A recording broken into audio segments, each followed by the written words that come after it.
ಸಾರಿ penis size ಇಷ್ಟು ದಪ್ಪ ಇದೆ, ಇಷ್ಟು ಉದ್ದ ಇದೆ. ಸೊ ಕಂಪೇರ್ ಮಾಡಿದ್ರೆ ಅಷ್ಟು ಇರಲ್ಲ. ಸೊ ನಾನು ನನ್ನ ಪಾರ್ಟ್ನರ್ಗೆ ಸ್ಯಾಟಿಸ್ಫೈ ಮಾಡಬಹುದಾ ಅಥವಾ ನಮ್ಮ ಪಾರ್ಟ್ನರ್ ನನಗೆ ಸ್ಯಾಟಿಸ್ಫೈ ಮಾಡಬಹುದಾ? ಸೊ ಒಳಗಡೆ ಎಷ್ಟು ಡೀಪ್ ಹೋದ್ರೂ ಅವ್ರಿಗೆ ಸೆನ್ಸೇಷನ್ ಏನ್ ಜಾಸ್ತಿ ಇರಲ್ಲ. ಸೊ ಫ್ಲೇಸಿಡ್ ಅವಸ್ಥೆನಲ್ಲಿ ಎಷ್ಟು ಇಂಚ್ ಇರಬೇಕು ಅಥವಾ ಯಾವಾಗ ಎರೆಕ್ಟ್ ಆಗುತ್ತೆ ಎಷ್ಟು ಇಂಚ್ ಇರ್ಬೇಕಂದ್ರೆ ಈ ಟೈಮ್ ನಲ್ಲಿ ಈ ಮನೆ ಮದ್ದು ಎಲ್ಲರೂ ಸೇವಿಸಬಹುದು. ಇದು ನೀವು ಕಂಟಿನ್ಯೂಸ್ ಒಂದು ಈ ವಿಂಟರ್ ಸೀಸನ್ ಅಲ್ಲಿ ತಿನ್ಬಿಟ್ರೆ ಇಡೀ ವರ್ಷ ನಿಮ್ ಸೆಕ್ಸ್ ಲೈಫ್ ಚೆನ್ನಾಗಿರುತ್ತೆ. ಗೂಗಲ್ ಸರ್ಚಸ್ ನಲ್ಲಿ ಒಂದು ಸ್ಟಡಿ ಮಾಡಿದಾಗ ಒಂದು ಬೆಸ್ಟ್ ಅಥವಾ ಟಾಪ್ 10 ಸರ್ಚ್ ನಲ್ಲಿ ಒಂದು ಸರ್ಚ್ ಏನಂದ್ರೆ ಲಿಂಗ್ ಸೈಜ್ ಅಥವಾ ಪೆನಿಸ್ ಸೈಜ್. ಸೊ ತುಂಬಾ ಹುಡುಗರಿಗೆ ಅಥವಾ ಹುಡುಗಿಯರಿಗೆ ಏನ್ ಕನ್ಸರ್ನ್ ಅಂದ್ರೆ ಲಿಂಗ ಸೈಜ್ ಎಷ್ಟು ಇರಬೇಕು, ಎಷ್ಟು ದಪ್ಪ ಇರಬೇಕು, ಎಷ್ಟು ಉದ್ದ ಇರಬೇಕು. ನಮಸ್ಕಾರ, ನಾನು ಡಾಕ್ಟರ್ ನಾರಾಯಣ್ ಮುದ್ಗಲೆ. ಸೊ ಈ ನಿಮ್ದೇನು ಕ್ಯೂರಿಯಾಸಿಟಿ ಇದೆ ಅಥವಾ ನಿಮ್ಗೆ ಏನು ಕ್ವಶನ್ ಮೈಂಡ್ ನಲ್ಲಿ ಬರ್ತಾ ಇದೆ, ನಾವು ಯಾವುದೋ ಪಾನ್ ಮೂವಿ ನೋಡಿದ್ವಿ ಅಥವಾ ಯಾವುದೋ ಒಂದು ಹಾಲಿವುಡ್ ಮೂವಿ ನೋಡಿದ್ವಿ, ಅದರಲ್ಲಿ ಏನಿರುತ್ತೆ ಅಲ್ಲ ಒಂದು ಫೋಕಸ್ ಮಾಡಿಬಿಟ್ಟು ತೋರಿಸ್ತಾರೆ ಪೆನಿಸ್ ಸೈಜ್ ಇಷ್ಟು ದಪ್ಪ ಇದೆ, ಇಷ್ಟು ಉದ್ದ ಇದೆ. ಸೊ ಕಂಪೇರ್ ಮಾಡಿದ್ರೆ ಅಷ್ಟು ಇರಲ್ಲ. ಸೊ ನಾನು ನನ್ನ ಪಾರ್ಟ್ನರ್ಗೆ ಸ್ಯಾಟಿಸ್ಫೈ ಮಾಡಬಹುದಾ ಅಥವಾ ನಮ್ಮ ಪಾರ್ಟ್ನರ್ ನನಗೆ ಸ್ಯಾಟಿಸ್ಫೈ ಮಾಡಬಹುದಾ? ಸೊ ಈ ಮಿತ್ನ ಇವತ್ತು ಕ್ಲಿಯರ್ ಮಾಡ್ತೀನಿ. ವೀಕ್ಷಕರೇ, ಏನಂದ್ರೆ ಪೆನಿಸ್ ಸೈಜ್ ಏನಿರುತ್ತೆ ಅಲ್ಲ ಪ್ರತಿಯೊಂದು ಹ್ಯೂಮನ್ದು ಒಂದು ಅವ್ರ ಬಾಡಿ ಸ್ಟ್ರಕ್ಚರ್ ಮೇಲೆ ಡಿಪೆಂಡು. ಆಫ್ರಿಕನ್ ಜೀನ್ ಬೇರೆ, ಯುರೋಪಿಯನ್ ಜೀನ್ ಬೇರೆ, ನಮ್ಮ ಏಷಿಯನ್ ಜೀನ್ ಬೇರೆ. ಈಗ ಏಷಿಯನ್ ಅಲ್ಲಿನೇ ಕೂಡ ಒಂದ್ ಪರ್ಸನ್ 6 ಫೀಟ್ ಇರ್ತಾನೆ, ಮತ್ತೊಬ್ಬ 4 ಫೀಟ್ ಇರ್ತಾನೆ, ಮತ್ತೊಬ್ಬ 5 ಫೀಟ್ ಇರ್ತಾನೆ. ಅವನ್ ಕೈ ಬೇರೆ ಇರುತ್ತೆ, ಅವನ್ ಮುಖ ಬೇರೆ ಇರುತ್ತೆ, ಕಿವಿ ಬೇರೆ ಇರುತ್ತೆ, ಅವನ್ ಬಾಡಿ ಸ್ಟ್ರಕ್ಚರ್ ಒಂದೊಂದು ಆರ್ಗನ್ ಒಂದೊಂದು ಬೇರೆ ಇದಿರುತ್ತೆ.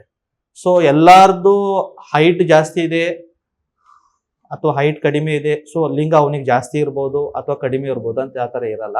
ಅವ್ರವ್ರ ಬಾಡಿದು ಅವ್ರವ್ರದ್ದು ಏನ್ ಜೆನೆಟಿಕ್ಸ್ ಬಂದಿದೆ ತಂದೆದಿಂದ, ಸೊ ಆ ಥರನೇ ಪ್ರತಿಯೊಂದು ಮನುಷ್ಯ.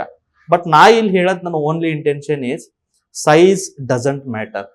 ದೇವರು ಎಲ್ಲರಿಗೆ ಏನ್ ಲಿಂಗ ಕೊಟ್ಟಿದ್ದಾನಲ್ಲ ಅಷ್ಟು ಲಿಂಗ ಒಂದು ಫಿಮೇಲ್ಗೆ ತೃಪ್ತಿ ಪಡೋಕೆ ಸಾಧ್ಯ. ಯಾಕಂದ್ರೆ ಅಲ್ಲಿ ಫಿಮೇಲ್ ಯೋನಿ ಅಥವಾ ವೆಜೈನಾ ಬಗ್ಗೆ ನಾವು ಯಾವಾಗ ಸ್ಟಡಿ ಮಾಡ್ತೀವಿ, ವೆಜೈನಲ್ಲಿ ಎಲ್ಲಿ ಸೆನ್ಸೇಷನ್ ಜಾಸ್ತಿ ಆಗುತ್ತೆ ನೋಡಿ, ಅಲ್ಲಿ ಫ್ರಂಟ್ 2 ಇಂಚಸ್ ನಲ್ಲಿನೇ. ಸೊ ಒಳಗಡೆ ಎಷ್ಟು ಡೀಪ್ ಹೋದ್ರೂ ಅವ್ರಿಗೆ ಸೆನ್ಸೇಷನ್ ಏನು ಜಾಸ್ತಿ ಇರಲ್ಲ. ಮೇನ್ಲಿ ಇಫ್ ಇನ್ ಕೇಸ್ ನಿಮ್ ಲಿಂಗ ಒಂದು 3 ಇಂಚ್ ಅಥವಾ 4 ಇಂಚ್ ಇದ್ರೆ ಒಂದು ಸಫಿಶಿಯಂಟ್ ಇದೆ ಒಂದು ಫಿಮೇಲ್ನ ಸ್ಯಾಟಿಸ್ಫೈ ಮಾಡೋಕೆ. ಸೊ ಫ್ಲೇಸಿಡ್ ಅವಸ್ಥೆನಲ್ಲಿ ಎಷ್ಟು ಇಂಚ್ ಇರಬೇಕು ಅಥವಾ ಯಾವಾಗ ಎರೆಕ್ಟ್ ಆಗುತ್ತೆ ಎಷ್ಟು ಇಂಚ್ ಇರ್ಬೇಕಂದ್ರೆ ಫ್ಲೇಸಿಡ್ ಅವಸ್ಥಾನಲ್ಲಿ 1.5 ಇಂಚಿಂದ 2 ಇಂಚ್ ಇದ್ರೆ ನ್ಯಾಚುರಲ್ ಅದು. ಯಾವಾಗ ಎರೆಕ್ಟ್ ಆಗುತ್ತೆ ನೋಡಿ 4 ದಿಂದ 5 ಇಂಚ್ ಅಷ್ಟಿದ್ರೆ ಸಾಕು. ಸೊ ಆ ತರ ಒಂದ್ ಫ್ಯಾಂಟಸಿ ಇದು ಮಾಡ್ಕೋಬೇಡಿ, ನನ್ ಲಿಂಗ ಇಷ್ಟು ದಪ್ಪ ಇರುತ್ತೆ, ಇಷ್ಟು ಉದ್ದ ಇರ್ಬೇಕಂತ ಏನಿರಲ್ಲ. ನೀವ್ ಎಷ್ಟು ಚೆನ್ನಾಗಿ ಊಟ ಮಾಡ್ತೀರಾ ಅಷ್ಟು ಚೆನ್ನಾಗಿ ನಿಮ್ ಬಾಡಿನಲ್ಲಿ ಸ್ಟ್ರೆಂತ್ ಇರುತ್ತೆ. ನೀವ್ ಎಷ್ಟು ಚೆನ್ನಾಗಿ ವ್ಯಾಯಾಮ ಮಾಡ್ತೀರಾ ಅಷ್ಟು ಚೆನ್ನಾಗಿ ನಿಮ್ ಏರಿಯಾನಲ್ಲಿ ಏನಾಗುತ್ತೆ ಬ್ಲಡ್ ಬರುತ್ತೆ. ಸೊ ಅದು ಮೇನ್ ಆಟ ಏನಿದೆ ನೋಡಿ, ಬ್ಲಡ್ ಆಟ ಇದೆ.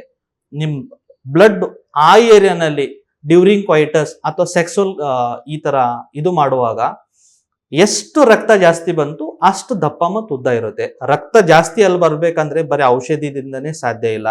ರೆಗ್ಯುಲರ್ ಕಂಟಿನ್ಯೂಸ್ ನೀವು ಏನ್ ತಿಂತಾ ಇದ್ದೀರಾ ಗಮನವಾಗಿ ತಿನ್ಬೇಕು, ಎಕ್ಸಸೈಸ್ ರೆಗ್ಯುಲರ್ ಮಾಡಬೇಕು, ಯೋಗ ಪ್ರಾಣಾಯಾಮ ಮಾಡಬೇಕು, ಲೈಫ್ ನಲ್ಲಿ ಸ್ಟ್ರೆಸ್ ಕಡಿಮೆ ಮಾಡ್ಬೇಕು. ಯಾಕಂದ್ರೆ ಎಲ್ಲಿ ಯಾವಾಗ ಸ್ಟ್ರೆಸ್ ಜಾಸ್ತಿ ಇರುತ್ತೆ, ವರ್ಕ್ ಲೋಡ್ ಜಾಸ್ತಿ ಇರುತ್ತೆ ನೋಡಿ, ಡೆಫಿನೆಟ್ಲಿ ಆ ಪೇಷಂಟ್ಸ್ ನಲ್ಲಿ ನಾನು ಅಬ್ಸರ್ವ್ ಮಾಡಿದ್ದೀನಿ ಅಂದ್ರೆ ಸ್ಲೋಲಿ ಏನಾಗುತ್ತೆ ಅವ್ರ ಎರೆಕ್ಷನ್ ಕಡಿಮೆ ಆಗಕ್ಕೆ ಸ್ಟಾರ್ಟ್ ಆಗುತ್ತೆ ಮತ್ತೆ ಪೆನಿಟ್ರೇಟ್ ಮಾಡಕ್ ಆಗಲ್ಲ.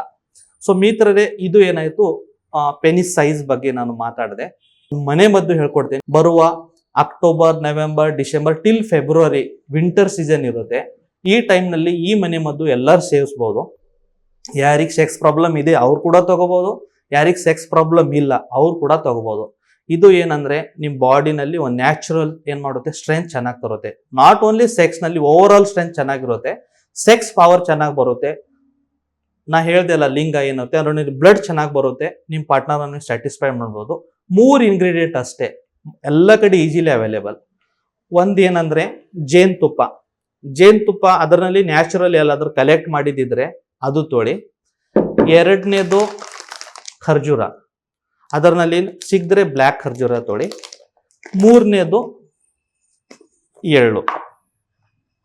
ಸೊ ಈ 3 ಇಂಗ್ರೀಡಿಯೆಂಟ್ ಫಸ್ಟ್ ತೊಳಿ. ಆಮೇಲೆ ಒಂದು ಗ್ಲಾಸ್ ಜಾರ್ ತೊಳಿ. ಆ ಗ್ಲಾಸ್ ಜಾರ್ನಲ್ಲಿ ಏನ್ ಮಾಡಬೇಕು, ಇದು ಖರ್ಜೂರ ಬೀಜ ತೆಗಿಬೇಕು. ಬೀಜ ತೆಗೆದ್ಬಿಟ್ಟು ಎಲ್ಲ ಖರ್ಜೂರ ಆ ಗ್ಲಾಸ್ ಜಾರ್ನಲ್ಲಿ ಹಾಕಿ ಫಸ್ಟು. ಆಮೇಲೆ ಎಳ್ಳು ತೊಳಿ. ಇದು ಕ್ವಾಂಟಿಟಿ ಹೇಗೆ ಹೇಳ್ತೀನಿ. 1 kg ಪ್ರಿಪರೇಷನ್ ಅಂದ್ರೆ 1 kg ಜೇನುತುಪ್ಪಗೆ ಅರ್ಧ kg ಖರ್ಜೂರ ತೊಳಿ, ಅದಕ್ಕೆ 1/4 kg ಎಳ್ಳು ತೊಳಿ. 1 kg ಜೇನುತುಪ್ಪನಲ್ಲಿ ಅರ್ಧ kg ಖರ್ಜೂರ ಬೀಜ ತೆಗೆದ್ಬಿಟ್ಟು ಹಾಕಿ, ಆಮೇಲೆ ಎಳ್ಳು ಹಾಕಿ, ಲಾಸ್ಟಿಗೆ ಜೇನುತುಪ್ಪ ಮಿಕ್ಸ್ ಮಾಡ್ಕೊಳ್ಳಿ. 8 ದಿನ ಏನ್ ಮಾಡಬೇಕು, ದಿನ ಬೆಳಗ್ಗೆ ಒಂದು ಅರ್ಧ ಗಂಟೆ ಬಿಸಿಲಿನಲ್ಲಿ ತೆಗೆದಿಡಿ ಅದು ಬಾಟಲ್ಗೆ. ಆಮೇಲೆ ಏನಿದೆ ಮನೆಯಲ್ಲಿ ಇಡಿ.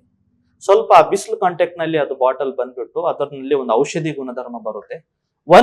ಒಂದ್ ವಾರ ಆದ್ಮೇಲೆ ದಿನ ಬೆಳಗ್ಗೆ ಖಾಲಿ ಹೊಟ್ಟೆದಿಂದ 2 ಏನಿರುತ್ತೆ ನೋಡಿ ಖರ್ಜೂರ ತಿನ್ನಿ, ಅರ್ಧ ಗಂಟೆ ಏನು ತಿನ್ಬೇಡಿ. ಆಮೇಲೆ ನೀವು ರೆಗ್ಯುಲರ್ ಏನಿದೆಯಲ್ಲ ಟಿಫಿನ್ ಮಾಡ್ಬೋದು. ಇದು ನೀವು ಕಂಟಿನ್ಯೂಸ್ ಒಂದು ಈ ವಿಂಟರ್ ಸೀಸನ್ ಅಲ್ಲಿ ತಿನ್ಬಿಟ್ರೆ ಇಡೀ ವರ್ಷ ನಿಮ್ ಸೆಕ್ಸ್ ಲೈಫ್ ಚೆನ್ನಾಗಿರುತ್ತೆ. ಇನ್ ಕೇಸ್ ನಿಮಗೆ ಮತ್ತೆ ಏನಾದ್ರೂ ಮನೆ ಮದ್ದು ಸ್ಪೆಷಲಿ ಈಗ ಕೇಳ್ಬೇಕಂದ್ರೆ ನಮ್ ಕಮೆಂಟ್ ಬಾಕ್ಸ್ ನಲ್ಲಿ ಕೇಳ್ಬೋದು. ಧನ್ಯವಾದ.